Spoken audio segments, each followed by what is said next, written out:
Ya, Miss harap kalian semua selalu dalam keadaan baik-baik saja ya. Miss Mega, apa kabarnya? Puji Tuhan, dalam keadaan baik-baik. Ya, saya juga dalam keadaan baik-baik saja. Miss senang hari ini kita boleh bertemu, boleh bersama-sama berada di Sabtu Ceria ini. Meskipun kita bertemu secara daring, itu tidak mengurangi rasa syukur kita untuk memuji dan memuliakan nama Tuhan. Oke anak-anak, sebelum kita bernyanyi bersama-sama, Miss mau mengajak kita semua untuk bersama-sama mengucapkan yel-yel Sabtu Ceria. Oke, Miss harap kalian di rumah mengikuti Miss ya. 1, 2, 3. Sabtu Ceria, learn and grow together with Jesus. Yeay. Oke anak-anak, sebelum kita melanjutkan Sabtu Ceria kita, Miss mau ajak kita berdoa ya, nanti Miss pimpin. Ayo, bagaimana doa yang baik? Anak-anak, lipat tangan, tundukkan kepala dan tutup matanya. Mari kita berdoa. Tuhan yang sangat baik dalam kehidupan kami, terima kasih ya Bapa, di mana kesempatan kami pada hari ini kami boleh melaksanakan Sabtu Ceria kami. Kami mempertaruhkan setiap waktu ini ke dalam tangan Tuhan. Biarlah setiap kegiatan Sabtu Ceria kami, bahkan firman Tuhan yang akan dibawakan nanti, kami serahkan ke dalam tangan Tuhan, agar Sabtu Ceria kami ini boleh menjadi berkat buat anak-anak dan mereka boleh memahami isi dari cerita firman Tuhan ya Bapak. Terima kasih Tuhan Yesus, terima kasih. Sabtu Ceria selanjutnya kami pertaruhkan ke dalam tangan-Mu. Haleluya, amin. Anak-anak semuanya bangkit berdiri ya. Kita mau memuji Tuhan dengan semangat dan sukacita. Kita angkat lagu pujian, Oh Sukacitaku.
mendengarkan firman Tuhan bersama-sama. Saat ini kita mau bernyanyi bersama-sama dengan Madam Nelly dengan pujian yang berjudul Firman Tuhan Ada di Hatiku.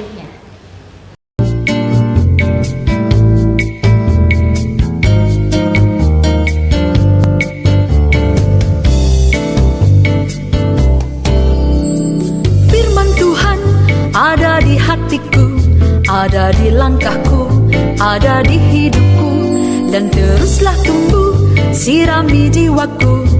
Berbuah, berbuah, berbuah, berbuah, berbuah, berbuah, berbuah, berbuah. Firman Tuhan ada di hatiku, ada di langkahku, ada di hidupku, dan teruslah tumbuh, sirami jiwaku. Berbuah, berbuah, berbuah, berbuah, berbuah, berbuah, berbuah, berbuah.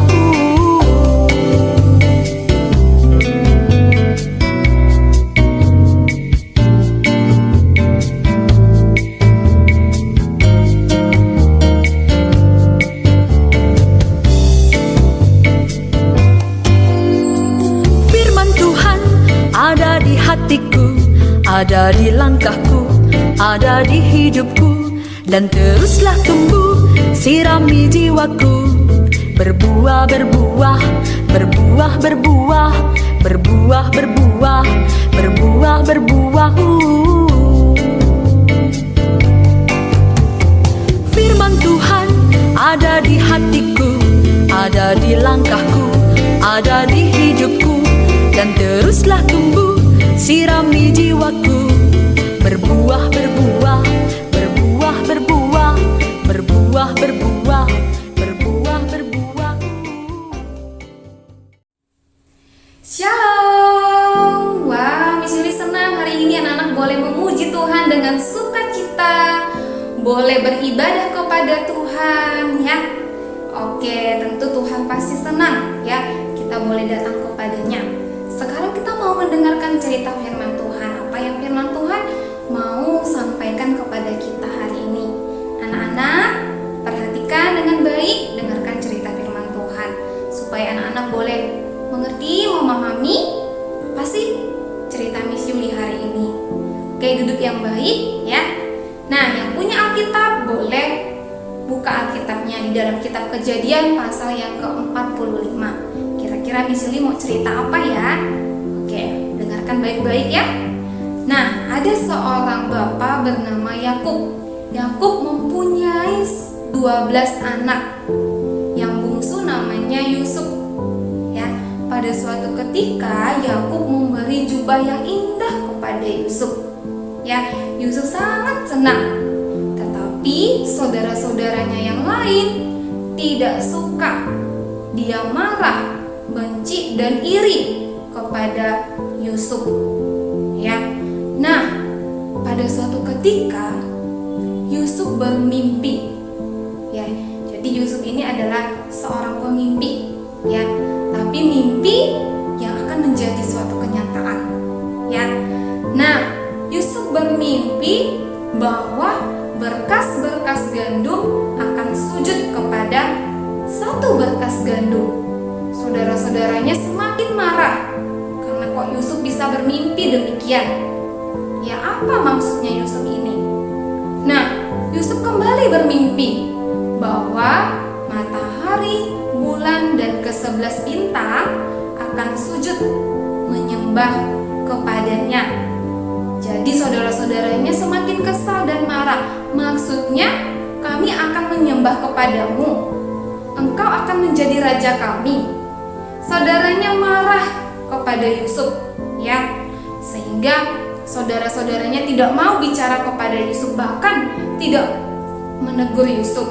Mereka memandang Yusuf dengan marah. Ya. Nah, anak-anak, pada saat itu saudara-saudaranya sedang mengembalakan kambing domba di padang. Ya, yaitu di Sikem. Ya. Nah, anak-anak, Yakub meminta Yusuf untuk melihat saudara-saudaranya, ya. Nah, pada saat itu Yusuf pergi untuk melihat saudara-saudaranya. Ketika saudara-saudaranya melihat dari jauh, saudara-saudaranya berniat atau merencanakan sesuatu. Apa yang direncanakan? Iya, benar. Saudaranya ingin membunuh Yusuf. Ya. Nah, anak-anak, ketika Yusuf semakin dekat, akhirnya mereka memegang kedua tangan Yusuf dan mereka hendak, apa yang mereka lakukan? Melempar Yusuf ke dalam sumur. kasihan ya Yusuf ya, dilempar ke dalam sumur. Ya, sungguh Yusuf tidak percaya. Kok saudaranya bisa melakukan sejahat itu kepadanya? Ya. Nah, anak Yusuf bingung bagaimana dia harus keluar dari sumur. Nah, si Ruben berkata, tidak baik kita membunuh adik kita. Ya. Nah, tiba-tiba anak iring-iringan atau orang asing yang datang, ya, yang hendak pergi ke Mesir. Nah, akhirnya mereka berencana lebih baik kita jual aja Yusuf, ya. Nah, akhirnya mereka menjual Yusuf dengan 20 keping perak. Ya, akhirnya mereka mengulurkan tali ke dalam sumur itu, menarik Yusuf, dan Yusuf merasa senang bahwa dia kembali ditarik, ya, kembali naik ke atas. Ketika Yusuf sampai di atas, Yusuf melihat saudara-saudaranya sedang memegang 20 keping perak. Ternyata Yusuf sadar bahwa saudara-saudaranya menjualnya kepada orang asing ini, ya, orang Arab. Nah, pada saat itu Yusuf menjadi seorang budak, ya. Yusuf tidak punya kuasa apa-apa, dia hanya sebagai budak. Tetapi Allah tetap menyertai Yusuf, ya. Nah, ketika Yusuf menjadi budak, ya, Yusuf disertai oleh Allah, dan Allah tetap memberkati apa yang Yusuf lakukan, ya. Nah, sesampailah, ya, orang asing ini dan Yusuf ke Mesir. Pada saat itu orang Arab ini menjual Yusuf kepada Firaun, ya. Nah, pada saat itu Yusuf menjadi pemimpin di rumah tangganya Firaun, ya. Nah, singkat cerita, anak-anak tahu ketika di dalam rumah Firaun, Allah pun tetap menyertai Yusuf, ya. Nah, Yusuf sempat difitnah oleh Potifar, ya, untuk bahwa Yusuf melakukan hal yang jahat, padahal tidak, ya. Nah, anaknya Yusuf tidak melakukan yang jahat, tapi Yusuf difitnah, ya, sehingga dia masuk ke dalam penjara. Ya, di dalam penjara Allah tetap menyertai. Nah, anak, di dalam penjara pun Yusuf tetap disertai oleh Allah, ya. Nah, anak-anak, pada saat itu Raja Firaun resah tentang mimpinya. Tidak ada satu orang pun yang bisa menafsirkan mimpi Raja Firaun, ya.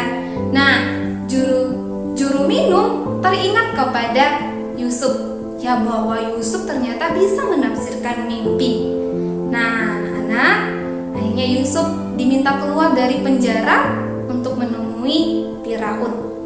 Akhirnya Firaun menceritakan mimpinya kepada Yusuf, dan Yusuf berkata atau menafsirkan mimpi Firaun bahwa di Mesir akan terjadi 7 tahun masa kelimpahan dan 7 tahun masa kelaparan atau kesusahan. Nah, anak, apa yang dilakukan oleh Firaun? Firaun mengangkat Yusuf menjadi pemimpin untuk makanan, ya. Jadi Yusuf memimpin, ya, untuk mengumpulkan semua makanan yang ada, ya. Nah, anak-anak, mimpi Yusuf menjadi suatu kenyataan, ya. Pada saat itu saudara-saudaranya hendak pergi ke Mesir untuk membeli makanan.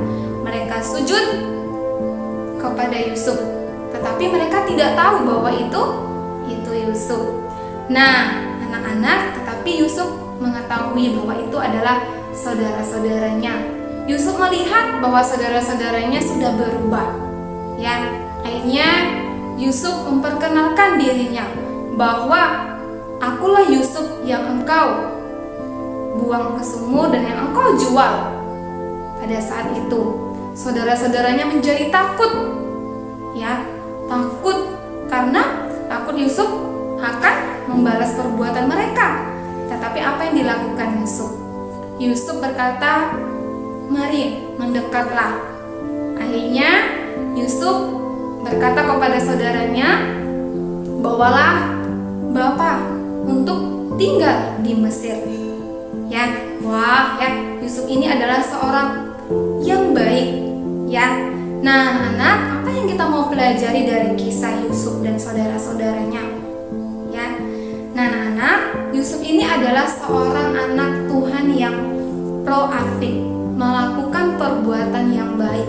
Meskipun saudara-saudaranya tidak baik, tetapi Yusuf tetap berbuat baik kepada saudara-saudaranya, ya, tetap berpikir yang baik tentang saudara-saudaranya. Mungkin banyak hal yang dialami Yusuf, tetapi Yusuf berkata, Tuhan melakukan semuanya itu untuk kebaikan kita, ya, untuk dirinya dan keluarganya. Nah, anak, Miss Yuli nggak tahu apa yang anak-anak alami pada saat ini. Mungkin anak-anak merasa dalam keadaan sulit, keadaan marah, bosan, ya. Tetapi anak-anak harus memiliki sikap hati, tetap berpikir positif, tetap melakukan yang baik. Ya, apa yang anak-anak alami saat ini, percayalah itu demi kebaikan kalian, supaya kalian menjadi anak Tuhan yang Tuhan akan terus berkati. Ya, jadi anak-anak, walaupun apapun kondisi kita saat ini, tetap melakukan apa yang baik, tetap memikirkan yang baik, yang positif. Ya, beriman, percaya kepada Tuhan bahwa Tuhan akan mengubahnya menjadi suatu hal yang baik untuk kalian dan masa depan kalian. Ya, oke anak-anak, kiranya Tuhan Yesus boleh memberkati kita semua. Miss Yuli kembali lagi mengajak kita semua supaya kita sungguh-sungguh ya mengerti bahwa Tuhan punya rencana indah atas kehidupan kita. Ya, yang percaya kepada Tuhan, maka Tuhan akan menolong kita dan kita akan dimampukan oleh Tuhan. Oke, demikian cerita kita sampai di sini. Kita mau berdoa. Baik anak-anak, saat ini kita akan berdoa. Lipat tangannya, tutup matanya, kita berdoa. Tuhan Yesus, terima kasih untuk firman Tuhan yang indah yang boleh mengingatkan kami supaya kami menjadi anak Tuhan yang tetap terus melakukan apa yang baik. Walaupun kondisi kami tidak baik, tetapi kami boleh terus tetap melakukan apa yang baik, berpikir positif, dan terus memuliakan nama Tuhan. Tuhan Yesus, saat ini kami akan kembali melanjutkan ibadah kami, kiranya Tuhan akan tolong kami. Terima kasih Tuhan, di dalam nama Tuhan Yesus kami berdoa dan mengucap syukur. Amin. Ibadah kita selesai, sampai jumpa. Tuhan Yesus memberkati kita. Oke, Sabtu ceria kita sudah selesai. Sampai ketemu di Sabtu berikutnya. Bye.